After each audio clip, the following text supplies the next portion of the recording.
Welcome again to another PD Countdown.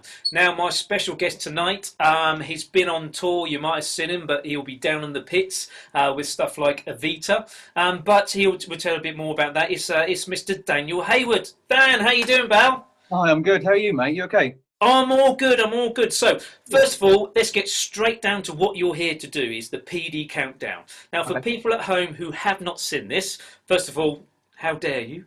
Because it's the best drumming game on the thing. And secondly, what it is a rapid fire 1 minute questions I'm going to ask Dan, and he has to choose one or the other. It's his preference. It's just so we can understand the person behind the drum kit. So, if you're ready, Dan, we'll start. So, yeah, you Cool. ready? Go for it. I need a minute on the clock. There we are. And you are ready, so I'm going to start the clock and off we go. So, drum kit or drum set? Drum kit. Sticks or brushes? Sticks. 20 or 22 bass drum? Ooh. 20. Studio or live? Live. Tea or coffee? Tea. Small jazz club or arena? Arena. Chips or curry? Oh, don't do that to me. Chips. In-ears or wedge? In-ears. Buddy or Gene? Buddy. TV or radio? TV. 5474? 7-4. Documentary or rockumentary? Documentary. Vintage or modern? Modern, but only just. Far East or America? Oh, America. Matched or traditional grip? Matched. EastEnders or Coronation Street? Oh, Coronation Street. Clear or battered heads? Clear.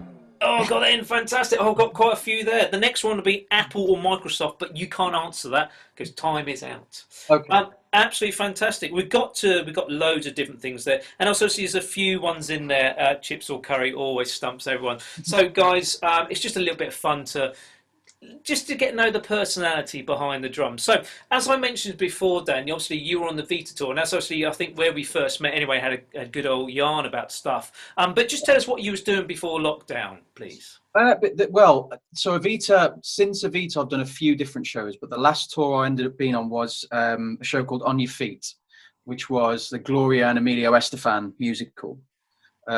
Which was pretty surreal. We actually got to work with Gloria a bit. She auditioned for the show, and the MD of the band when we were in London was the keys player from the Miami Sound Machine. Oh wow! So Right. it was pretty insane, to be honest, and surreal. Like the band on Broadway, I think, were the Miami Sound Machine. So when we got the recordings to learn the show, we had to learn the Miami Sound Machine playing those tracks that we were going in to do. So it was really surreal and really insane, to be honest.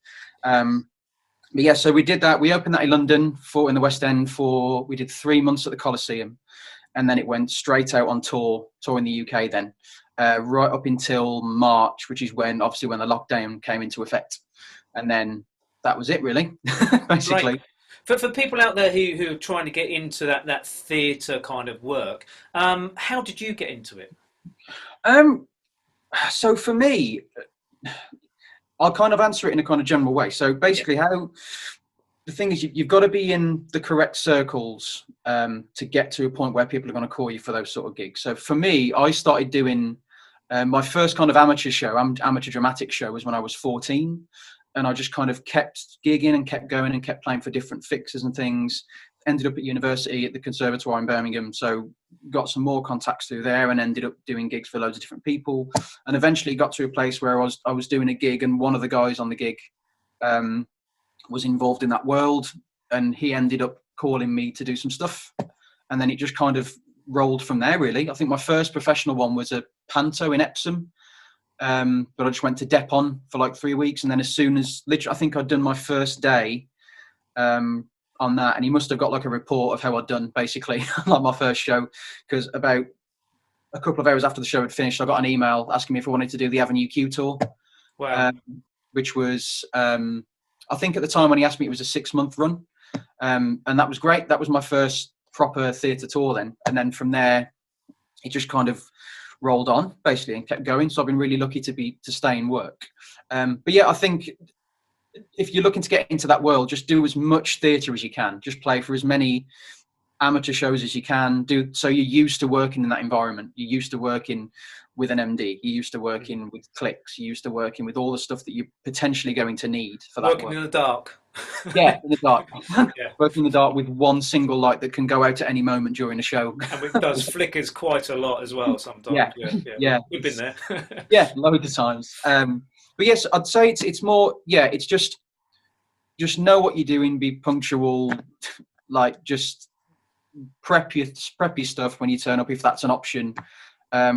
And just keep working until you get into those kind of circles where you're being asked. And also another nice thing to do to get some experience of the genre is just go and sit in with some drummers who are touring. Like I've had tons of people sitting with me when I've been on tour and in London actually, just to come and have a look at how it works and see how you work in that environment kind of thing. So that would be a nice thing to do too. Right.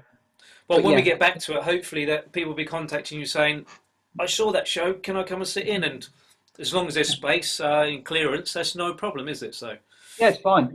And it's nice to have somebody in, especially like somebody who kind of pays attention, is inquisitive, and is keeps interested. you on your toes as well, doesn't it? As well. Well, exactly. Like, it's good because if you're, On Your Feet was a weird example because well, none of the shows I've done actually have got boring. To be fair, they've all been quite good plays for kit, especially the On Your Feet one because Gloria Estefan's music is ridiculous. So it's pretty good. But playing the same show every night sometimes can get a bit, where you fall into like a trap of just you're doing the same thing. So obviously it's never going to be 100% like brand new every time because you're playing the same thing. But if somebody comes in, it's an extra level of, oh, okay, right. You know what I mean? So yeah, it's good. It's cool to have people in, and from my point of view as well, I quite enjoy it. No, I agree with that. I love people sitting in, and because it got to a stage when I did lots of sort of Royal Shakespeare stuff, you'd have like 6 months run the same thing over and over again, as the shows do. The play was only as good as the book you was reading. But there we go. But we'd never missed a cue, so you're actually fine. So absolutely fantastic. Obviously, high pedigree there, and some amazing shows you've done. But let's just talk about lockdown. Since lockdown, obviously, everybody knows out there the whole kind of music industry has been hit so badly. But I don't know if actually people know how badly the musicians have been hit. They think about it and everything else. Firsthand about this because obviously you had in the diary, you had X amount of months, and maybe there'll be something else come from there, from one thing to another. All of a sudden, there's a massive halt, and there's also a massive hole in your bank account, isn't there? Yeah, it's not been ideal, to be honest.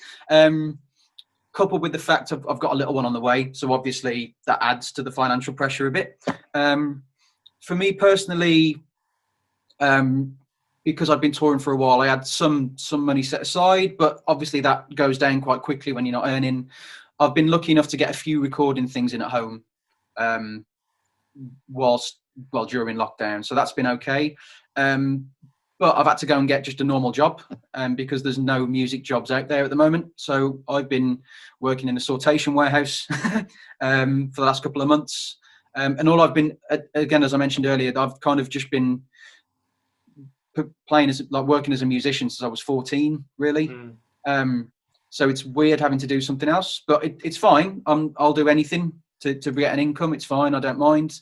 But I think it's the case with a lot of musicians I know as well. Like I know one drummer, for example, I know played for tons of massive acts back in the day and ended up doing theatre stuff the same as me. He's working in Lidl now. I know loads of techies who are now working in Asda and Aldi and Sainsbury's, delivery driving for Tesco. Like it happens. You have to get money. And I think the nature of the music industry and the arts as a whole really is that you have to be adaptable. To work in loads of different circumstances, and in a way that, well, not in a way at all, it really helps because you're not afraid to go out and do something new. But I mean, it's the same across all professions. I imagine everyone's got to try and get an income from somewhere, but I think the arts especially, it's a lot. You're kind of prepped for that, to be able to kind of adapt and to just go and do a job and get some cash, and that's what it's been. So I'm just hoping I'm obviously hoping it all comes back soon. We all do, yeah. Yeah. But I think the musicians' kind of attitude, especially it's like, freelancers like we are, it's like a gig's a gig. It Exactly. brings catching. So whether you're earning money from driving the Tesco delivery work, or you basically like planning your Royal Albert Hall, you're bringing money in. So I think that's the main thing, isn't it, for it? Is that Yeah. we need to survive like everybody else. Yeah.